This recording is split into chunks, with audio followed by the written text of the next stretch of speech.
Stiamo raccogliendo le firme per una proposta di legge di iniziativa popolare contro il gioco d'azzardo.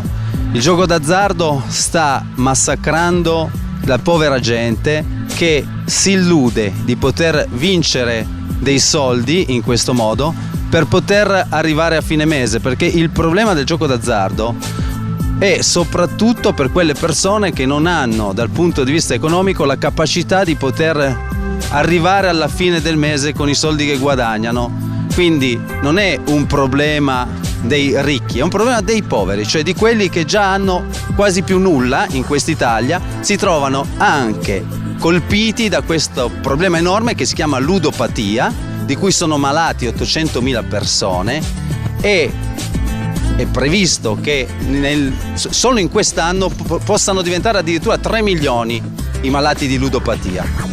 Che cos'è la ludopatia? È la dipendenza dal gioco. Consideriamo che negli Stati Uniti questa è la maggiore dipendenza, ha superato la droga, ha superato l'alcol, e in Italia sta diventando, così come negli Stati Uniti, un problema sociale enorme. Quindi noi cosa chiediamo alla gente? Che firmi per poter evitare che questo scempio continui e che prenda sempre più piede e si allarghi e che diventi un problema sociale devastante.